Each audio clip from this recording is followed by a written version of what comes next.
নামাজ হইল না রে তো মসজিদেতে আজান দিলে সবার আগে যাও মসজিদ থেকে বাইরে এসে সুদের টাকা খাও নামাজ হইল না রে তোর নামাজের নিলি না খবর মন্ত্রী ধরলি নামাজ পড়লি নামাজ সারা জীবন ভোর নামাজ হইল না রে তোর নামাজ তুমি ধর্ম জানো চুরি তোমার পেশা ওই নামাজ তোমার কবুল হবে কেমনে করলে আশা নামাজ হইল না রে তোর নামাজে নিলি না খবর নামাজের ভিতরে তোমায় মশাই কামড় দিলে মশা তুমি আগে মারো রুকু সিজদা ফেলে নামাজ হইল না রে তোর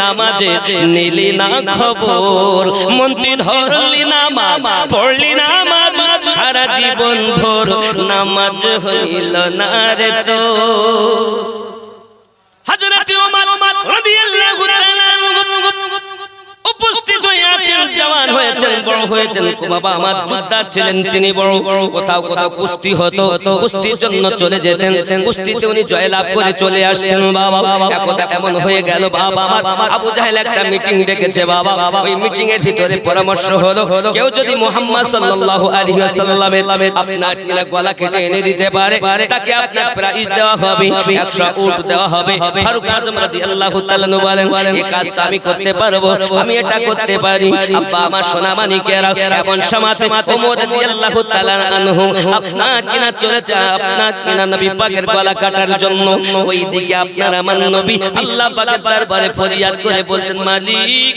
আমার রব আমি নবী আপনার কাছে কত মানুষ মক্কা নগরে আমার সঙ্গে দুশমনি করে তাদের জন্য আমি বদদোয়া করি না তবে আপনার কাছে আমি নবী একটা জিনিস চাই আমাকে দিন ইয়া তো ওমর আমাকে দিন আমার আল্লাহ পাক বলেন হাবিব আমার আপনি কাকে চাচ্ছেন বলুন আল্লাহ পাকের কাছে রাসূল আমার জানিয়ে দিলেন আল্লাহ খাত্তাবের বেটা ওমর আমাকে দিন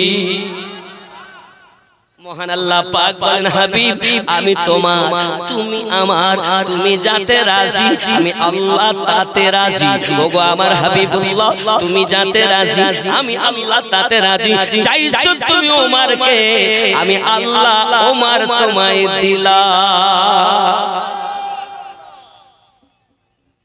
নবী পাক আল্লাহ পাকের কাছে চেয়েছে কেউ হয় মুরিদ আর কেউ হয় মুরাদ मांग लेना और है मांग लेना और है उमर তিনি যে নিয়েছিলেন আল্লাহর হাবিব যাকে ফারুক আযম হলেন তিনি জোরে বললে আব্বা জি আমার সোনা মানিকেরা হযরত ওমর রাদিয়াল্লাহু তাআলা আনহু তলোয়ার নিয়েছেন এখনো কলেমা পড়েননি মুশরিকি হালাতে আব্বা আমার মুসলমানের সংখ্যা এক এক করে 39 জন হয়ে গেছে আব্বা আমার রাস্তা দিয়ে যাচ্ছেন আব্দুল্লাহ বিন নাইম তাকে জিজ্ঞাসা করছে বাবা কোথায় যাও ওমর এত জালালি মেজাজ কেন ওমর বলে আমি রাসূলের পাকের গলা কাটতে যাচ্ছি আজকে কোনো না কোনো রফা দফা তার সঙ্গে হবে কারণ আমাদের ধর্ম বাদ দিয়ে নতুন ধর্ম প্রচার করে এটা কখনো সম্ভব নয় তাই আজ রফা দফা আমি করার জন্য চলে যাচ্ছি সঙ্গে সঙ্গে বাবা আমার তিনি ডাক দিয়ে বলেন আয় ওমর তুমি যাচ্ছ নবী পাকের সঙ্গে রফা দফা করতে তুমি কি খবর রাখো নবী যে ধর্ম প্রচার করে ওই ধর্ম তোমার দুলাভাই আর তোমার বোনের কাছেও ঢুকে গেছে चले कत्ल को मार कहा किसी ने रोक कर कहा चले और किधर में ज़ाज़ हैं कि अर्श पर ज़रा बहन की लो खबर फिदा है वो रसूल पर वो कह के रही है हर घड़ी नबी नबी नबी नबी नबी नबी नबी नबी नबी नबी नबी জোরে বলে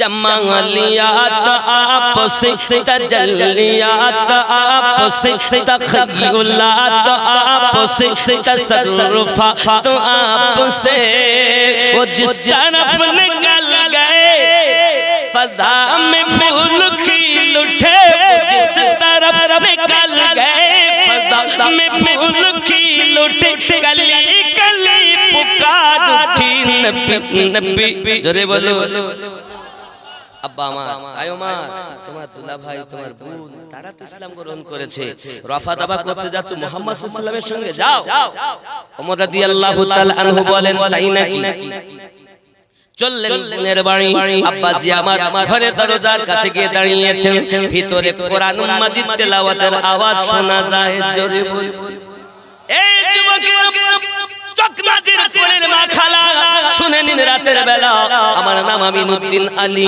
দুটো কথা আপনাদেরকে বলে আমি চলি ওরে আমার জননী আমাদের ঘরে দরজার কাছে যদি কেউ এসে দাঁড়ায় সিনেমার আওয়াজ পায় সিরিয়াল দেখার শব্দ পায় আল্লাহর কোরআন তেলাওয়াতের শব্দ পায় না আমার জননী মায়েরা পৃথিবীর জমিনে বেশি বেশি করে যে ঘরে আল্লাহর কোরআন তেলাওয়াত হয় আল্লাহ পাক ওই ঘরে রহমত বর্ষণ করে দেয়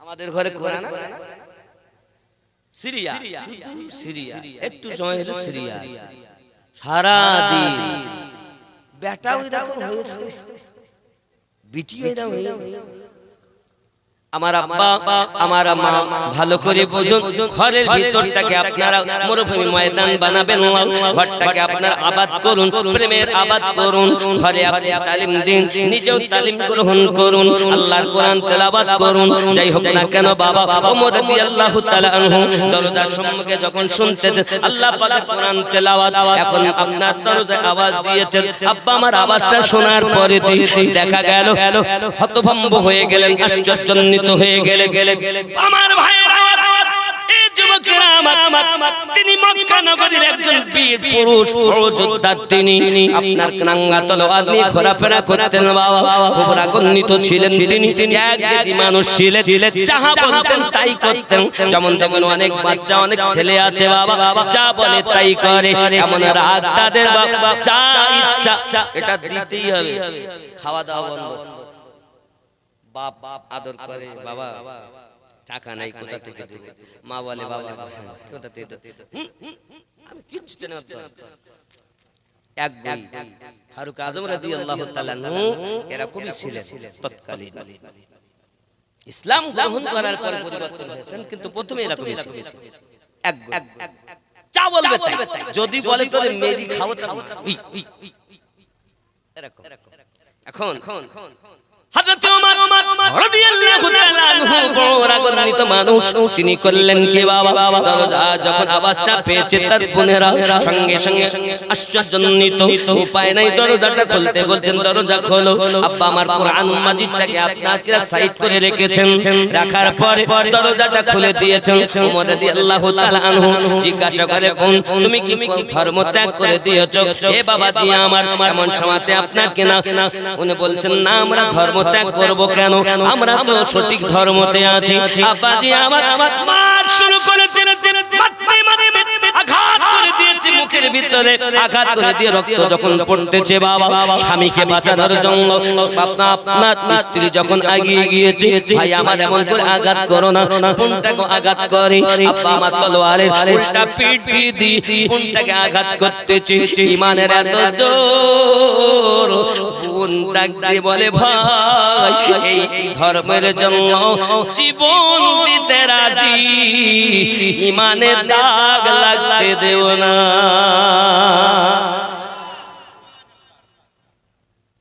জীবন দিতে পারি হযরত ওমর রাদিয়াল্লাহু তাআলা আনহু আঘাত করলেন প্রচুর রক্ত পড়তেছে বাবা আমার সোনামানিক রক্ত পড়ে তবু তার জবানে একই কথা ইসলাম ধর্ম ছাড়তে পারবো না কারণ যার দুধ ওমর ফারুক পান করেছেন তার দুধ আপনার কিনা হযরত ফাতিমা তিনিও পান করেছেন ও সোনামানিকের আমার এমন সময়তে দেখা গেল পৃথিবীর জমিনে একই জনার বাপ ভাই যেমন বোন তেমন রাগান্বিত যুবক যখন কোন একটি কথাই বলেছে ভাই তুই মানেন আমাকে আঘাত করেন আমার একটি মাত্র শেষ কথা মেরেও যদি আপনি ফেলে দেন আমি যদি শেষ নিঃশ্বাস ত্যাগ করে দেই আপনার আঘাতে তবু জেনে রাখুন আমি ইসলাম ত্যাগ করতে পারবো না ওমর রাদিয়াল্লাহু তাআলা আনহু এই কথাটি যখন শুনেছেন তখন তার মনের ভিতরে একটা আসর হয়েছে সঙ্গে সঙ্গে তিনি বলতেছেন ওগো আমার বোন কি তুমি পড়তেছিলে আমাকে একটু শোনাও না বলে না না না আপনাকে শোনানো যাবে না ওই কালাম ওই কিতাব আপনাকে পবিত্র হতে হবে গোসল করতে হবে সঙ্গে সঙ্গে বোন আপনাকে না ভাই কি বলে ভাই তখন বলে আমি ওযু করতে জানি না গোসল করতে জানি না ওনার নিয়ম শিক্ষা দিলেন ওমর ওযু আপনার করে পবিত্র হয়ে এসে বসেছে বোন কোরআন মাজিদ তেলাওয়াত শুরু করে দিয়েছে জোরে বলুন না ইয়া রাসূলুল্লাহ যুবকরা আমার আল্লাহ পাকের কোরআন তেলাওয়াত শুরু যখন করে দিয়েছে সঙ্গে সঙ্গে ভাই আপনার ওমর রাদিয়াল্লাহু তাআলা আনহু শ্রবণ করতেছেন চিন্তা করতেছেন তাই তো এত সুন্দর বাণী আমি জীবনেতে শুনিনি কোন শুরু করেছেন আউযু বিল্লাহি মিনাশ শাইতানির রাজীম বিসমিল্লাহির রহমানির রহিম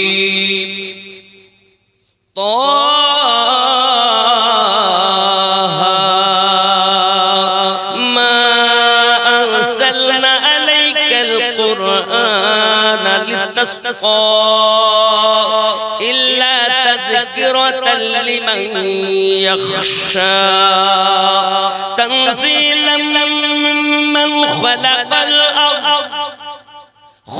الأرض والسماوات الأولى الرحمن على العرش استوى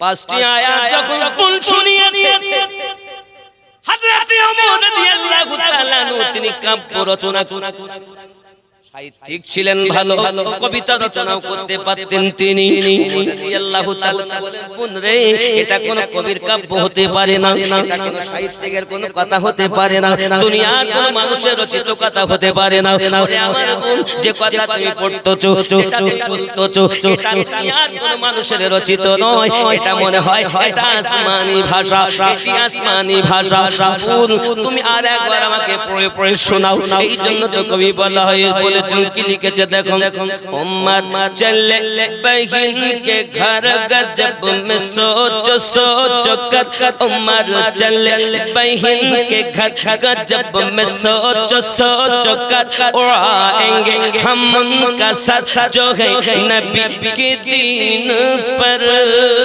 सुना है जब खुदा को खुदा के उस बयान को खुदा के उस बयान को उमर ने भी कहा नबी नबी नबी नबी नबी नबी नबी नबी नबी नबी नबी नबी जोरे बोलो नबी नबी नबी नबी नबी नबी नबी नबी रज़ा का जो बयान है वज़ीफ़ा तमाम है वही तो नेक नाम है नबी का जो गुलाम है जो आशिक़ नबी हुआ खुदा का वो वली हुआ जो आशिक़ नबी हुआ खुदा का वो वली हुआ वही हुआ जन्नती नबी नबी नबी नबी जोरे হবে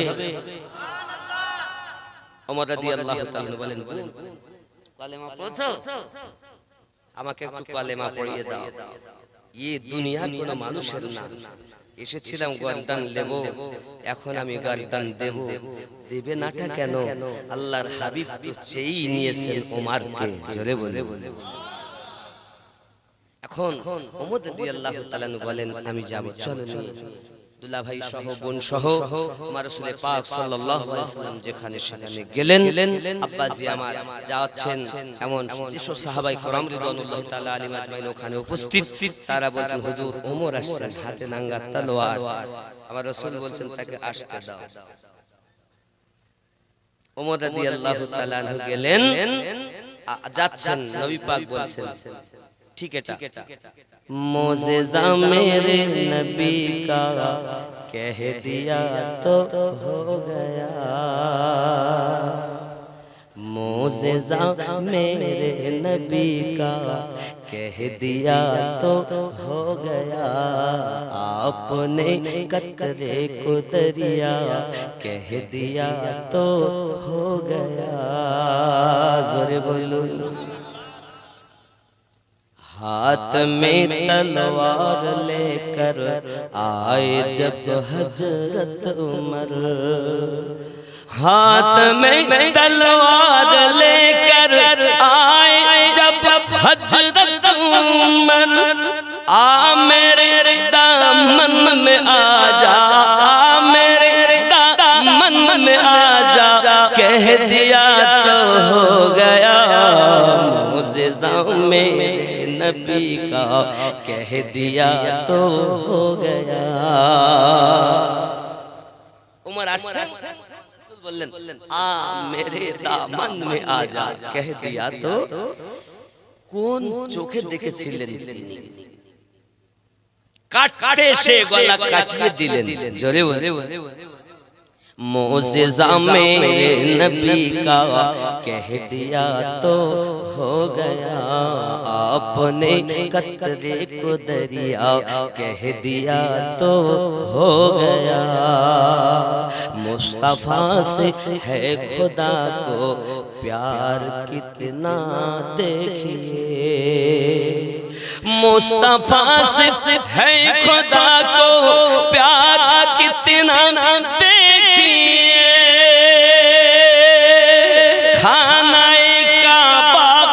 बेला खानाए काबा को क़िबला कह दिया तो हो गया, मोज़ेज़ा मेरे नबी का कह दिया तो हो गया।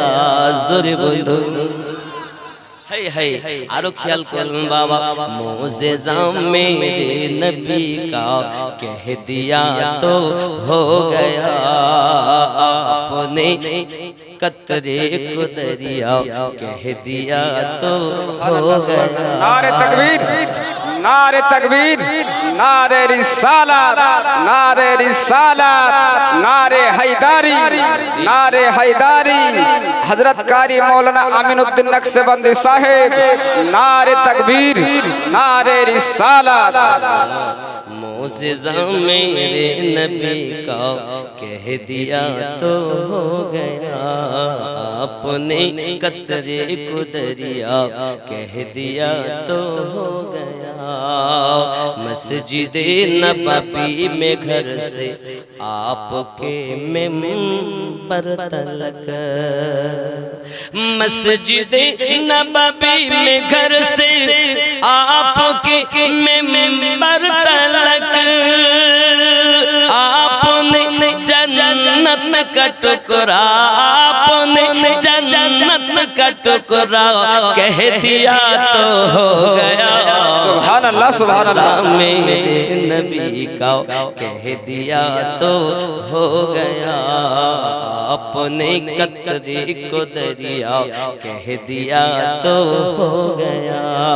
ज़ोरे होए आप दीदा थे बवक्ते असर जब हजरत अली आप दीदा थे बवक्ते असर जब हजरत अली डूबा सूरज को पलट आ डूबा सूरज को पलट आ कह दिया तो हो गया मुअज्जिज़ा मेरे नबी का कह दिया तो हो गया ज़ोरे बोलूं सुबहानल्लाह হুজুর কালেমা পড়িয়া আমাকে ইসলামে দাখিল করিয়ে নিন রাসূল করিম সাল্লাল্লাহু আলাইহি ওয়াসাল্লাম কত খুশি হলেন ফারুক আজমের কালেমা পড়াতে আসমানের ফেরেশতারাও খুশি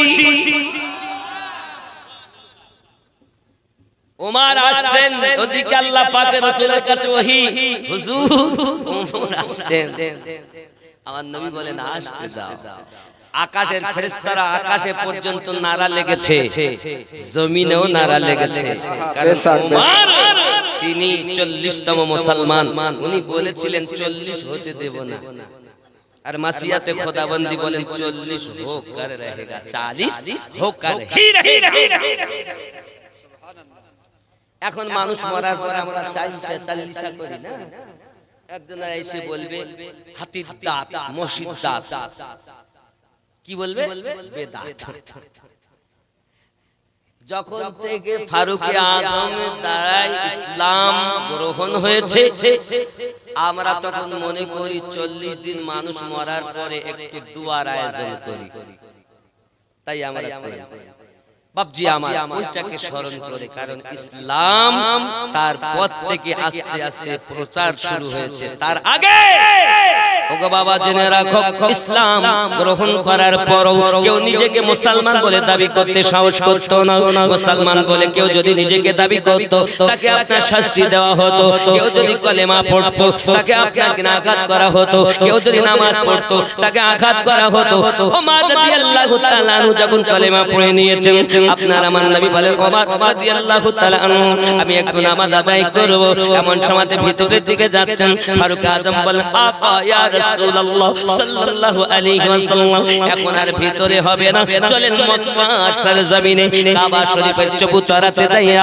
আমরা নামাজ আদায় করব যদি বলুন সুবহানাল্লাহ নবী আমার বলেন ওমর তুমি কি জানো এই নামাজের জন্য আমি নবীকে কত কষ্ট হতে হয়েছে এই নামাজের জন্য আমি রাসূলের পাককে কত আঘাত সহ্য করতে হয়েছে আমি যখন খানায় কাবা আপনার শ্রী আনি খানায় কাবার বারান্দাতে নামাজ শুরু করে দিয়েছি আমাকে আঘাত করেছে আবু জাহেলের দলের লোকেরা আমাকে অত্যাচার করেছে ওগো ওমর তুমি জানো না আমার প্রতি অত্যাচার করেছে এমনকি একবার আমার গলাতে ফাঁস লাগিয়ে দিয়েছে আমার জিহ্বা খানা যেন বার হয়ে যায় খাতুনে জান্নাত ফাতিমা জোহরা সালামুল্লাহি আলাইহা ছুটে এসেছেন আর নিজে পিঠ থেকে ওই ময়লাটা সরিয়ে দিয়ে আপনার কিনা আমার রাসূলের পাক নামাজটা সমাপ্ত করেছেন হাত দুটি তুলে ফরিয়াদ করেছেন আয় রব্বে কারীম এই মক্কার মানুষ আমায় চেনে না তুমি তাদের হেদায়েত নসিব করে দাও সুবহানাল্লাহ সুবহানাল্লাহ এমন নবী জগতে পাবেন না আব্বা আমার এমন দরুদি আর পাবেন না এইজন্য আমার গাউসে ওয়াহারি রাহমাতুল্লাহ আলাইহি বলে হায় হায় এতিম হালেমা আমিনার কোলে ওগো রহমত নেমে এলো প্রসাব পরে অশ্রু ঝরে উম্মত বলে কাঁদিল রহমত নেমে এলো দুঃখী জনের ঘরে ঘরে খাই নাই কে তার সন্ধান করে পাথর পেটের পরে নিজের রাত্রি কাটালো রহমত নেমে এলো সুবহানাল্লাহ। আব্বাজি আমার সোনা মানিক রাসূল করিম সাল্লাল্লাহু আলাইহি ওয়াসাল্লাম এমন একজন দয়াল নবী, এমন একজন দরিদ্র নবী আজ জগতে খুঁজে পাওয়া যায় না। আব্বাজি আমার ফারুক আযম রাদিয়াল্লাহু তাআলা নু কলেমা পড়ার পরে টুকটুক করে আবু জাহেলের দরজাতে যাই আওয়াজ দেয়। দরজাতে যখন আওয়াজ দিয়েছে আবু জাহেল দরজাটা খুলে দিয়েছে। খোলার পরে ওমর রাদিয়াল্লাহু তাআলা আনহু বলতেছে, আয় আবু জাহেল, তুমি জানো আমি তোমাকে বলতে এসেছি ইসলাম ধর্ম আমি গ্রহণ করে নিয়েছি, আমি ইসলাম ধর্ম গ্রহণ করে নিয়েছি। দরজাটা খুলে ওমর রাদিয়াল্লাহু তাআলা আনহুর মুখে আবু জাহেল যখন এই কথাটি শুনেছে, বাবা আমার মনে মনে রেগে কিন্তু বিষ হয়ে গেছে। আব্বা ফারুক আযম বলেন, আবু জাহেল তোমার জেনে রাখা দরকার মুহাম্মদ মুস্তাফা সাল্লাল্লাহু আলাইহি ওয়াসাল্লামের উপরে আঘাত করার আগে আমি ওমরকে আপনার কিনা পাশ করতে হবে, জানতে হবে, বুঝতে হবে। এতটুকু কথা যখন ফারুক আযম বলেছেন, আবু জাহেল রাগের চোটে দরজা বন্ধ করে দিয়েছে। জানিয়ে দিয়ে গেলাম মুহাম্মদ সাল্লাল্লাহু আলাইহি ওয়াসাল্লামের বিরুদ্ধে যদি কোনো কথা বলো, আমি ওমর তোমাদের বেঁচে থাকতে কোন মায়ের বেটা মায়ের কোলে ফিরে যেতে দেও না।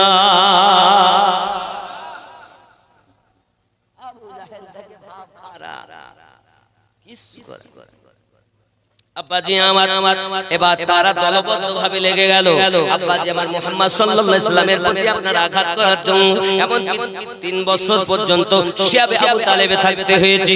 আপনার আমার নবী সাল্লাল্লাহু আলাইহি ওয়াসাল্লাম মক্কা থেকে আপনার মদিনায় হিজরত করবেন, তার আগে আপনার কিনা পাঠিয়ে দিলেন। এই যুবকেরা আমার অনেক ঘটনা এখানে রয়ে গেছে। আমার নবী সাল্লাল্লাহু আলাইহি ওয়াসাল্লাম ওমর রাদিয়াল্লাহু তাআলা আনহু কালেমা পড়ে নেওয়ার পরে বড় খুশি হলেন, বড় আনন্দিত হলেন। এনার ভিতরে আপনার কিনা পাওয়ার কত দেখুন, এনার ভিতরে কত আপনার মহব্বতে পাওয়ার আল্লাহ পাক দান করেছেন।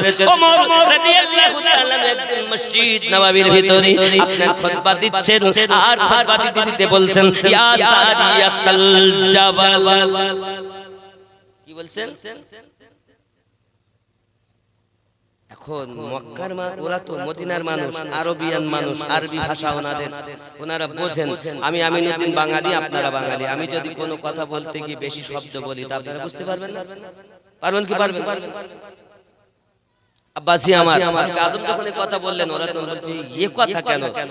খুতবার পরে জিজ্ঞাসা করছে, ফারুক আযম আপনি এই কথা বললেন কেন যে সারিয়া জাবল পাহাড়ের দিকে খেয়াল করো, এ কথা বললেন কেন? তো ফারুক আযম বলেন, আবার আপনারা শুনবেন? থাকো, শুনতে হবে না, বলতেই আপনাকে হবে, কারণ আপনি খুতবা দিচ্ছেন, বেশি শব্দ বলছেন। কোথায় সেই জাবল পাহাড় আর কোথায় মসজিদ নববী? আপনি এখান থেকে আওয়াজ দিচ্ছেন। উনি বলছেন, আমি এখানে খুতবা দিতে দিতে ওনাকে দেখতে পাচ্ছি। যারা ওয়াহাবিরা বলে না যে দেখতে পায় না, সাহাবী বলছে দেখি, আর ওয়াহাবি বলছে দেখে না। আমরা সাহাবীকে মানি, ওয়াহাবিকে মানি। জোরে বলুন। সাহাবী বলছেন আমি দেখছি। কি দেখছেন? না তো জিহাদের মাঠে দুশমনের দল জাবলা পাহাড়ের তলদেশ থেকে সারিয়ার প্রতি অত্যাচার করতে আসতেছে। আমি খুতবা দিচ্ছি মসজিদ নববীতে, দেখতে পাচ্ছি হাজার হাজার মাইল দূরের অবস্থা। জোরে বলুন। যুবক, আপনি যদি বলেন দেখে না, তো আপনি ওয়াহাবি। মানলে আবু বকর, না মানলে আবু ঘাড়ে লাঠি মারবে। মানা না মানা আপনার। আমরা সাহাবীকে মানি, ওয়াহাবিকে মানি। আব্বা আমার খেয়াল করুন, হযরত ওমর রাদিয়াল্লাহু তাআলা আনহু যখন এই কথা বলেছেন, তখন মক্কার মানুষ, এই মদিনার মানুষ, তাই কি সম্ভব? সবাই তো মেনে নেবে। প্রেম যার আছে, মনে করুন আপনি যাকে ভালোবাসেন তার সবটাই আপনাকে ভালো লাগে। তার পায়জামা তার ভালো লাগে, টুপি তার ভালো লাগে, দাড়ি তার ভালো লাগে, কথা তার ভালো লাগে। কেন? ভালোবাসা আছে। লাইলি ডাকতে বলে সাথী চলে যাও, গভীর জঙ্গলের ভিতরে দেখ আমার মজনু হলো একজন যে আপনার কিনা কিছুই বিনিময় নয়, চা চাইবে লাইলির জন্য কুরবানি করে। মনে আছে ওই কথাটা? এখন আপনার কিনা পেয়ালা নিয়ে খুঁজতেছে মজনু, সব মজনু নকল মজনু আর নাই, লাইলি আর নাই, হপ ফাঁকা, হপ ফাঁকা। এখন খুঁজতেছে মজনু তো আছে, খুঁজে খুঁজে খুঁজে খুঁজে জঙ্গলের ভিতরে ঢুকে থাকে এক পাগলা আঙুলটাকে কলম বানাইছে, জমিনটাকে কাগজ বানাইছে, লিখতেছে লাইলি লাইলি। সঙ্গে সঙ্গে দাসী যায়, যাইয়া বলে এই পাগলটাকে তো দুধ কোনোদিন খাওয়াইনি, নিশ্চিত এটাই বুঝি সঠিক মজনু হবে। ডাক দেয়, তোমার লাইলি শরীর বড় খারাপ, একটা পেয়ালা আমাকে দিয়েছে আর চাকু দিয়েছি, লাইলি চেয়েছে রক্ত, তার শরীর খারাপ, রক্ত চেয়েছে। তখন তিনি আপনার কিনা পেয়ালাটা নিয়েছেন, চাকুটা নিয়েছেন, আর বলছেন ও গো দাসী, আমার লাইলি রক্ত চেয়েছি। হ্যাঁ, নিজের দেহ থেকে রক্ত বার করে পেয়ালা ভর্তি করে দেয়। আব্বাজি কুরবানি চাই, এই কুরবানি সম্পর্কে একটা জিনিস আপনাকে আমি বুঝিয়ে যাই। আল্লাহর ওলি হযরত গাউস আযম আব্দুল কাদের জিলানী গিলানী রাদিয়াল্লাহু তাআলা আনহু জেলান শহরে ঘুরতেছেন, হঠাৎ একটা আওয়াজ আসতেছে, হে আব্দুল কাদের, বড় হয়ে তুমি আশিক হবে না মেহবুব হবে? সুবহানাল্লাহ। ইশক যে কুরবানি চায়, আপনারা ভালোবাসেন তো নবীকে। এখন যদি আপনাদের বলি মসজিদের জন্য 5000 টাকা দাও, সব দিতে পারবো, টাকা দিতে পারবো না। একটা লোক রাস্তা দিয়ে যাচ্ছে, তো যেতে যেতে যেতে যেতে একটা কোয়ালির মুখে, শাকর মুখে বসে কাঁদতেছে। লোক যায় বলে, হ্যাঁ কাঁদো কেন গো? তা আমার এই কুত্তার ভোগ লেগেছে তাই কাঁদি। তা তোমার ঝোলায় কি আছে? যে ও তো রুটি রয়েছে তৈরি করা, তো রুটি দিলেই তো ওর ভোগ মিটে যায়, কাঁদতে হয় না। বসে বসে ফ্রিতে কাঁদছি, আর ও রুটি দিলেই তো টাকা খরচা হবে, তো বসে বসে শুধু কাঁদি, ভালোবাসি। এর নাম ভালোবাসা নয়। তবে ওই রকমই আল্লাহর ঘরে ভালোবাসি, টাকা দিব না। ইশক কুরবানি চায়, কখনো নিজেকে কুরবানি, কখনো অর্থ কুরবানি করতে হয়, কখনো সন্তান কুরবানি করতে হয়। আব্বা আমার কুরবানির বিনিময়ে ইশক হয়। আব্দুল কাদের আশিক হবে না মেহবুব হবে? ডাক দেয়া বলে, কি হব? মায়ের কাছে গিয়েছেন, জননী মা, আমি আশিক হব না মেহবুব হব? বলে আমি মা বলবো না, ওই রাস্তার ধারে একজন আল্লাহর ওলি আছে, তার কাছে জিজ্ঞাসা করে বড় হয়ে আশিক হবে না মেহবুব হবে? সুবহানাল্লাহ বলেন। ইশকের কথা বলছি। আব্বা আমার, আপনার কি আপনাদের অসুবিধা হচ্ছে?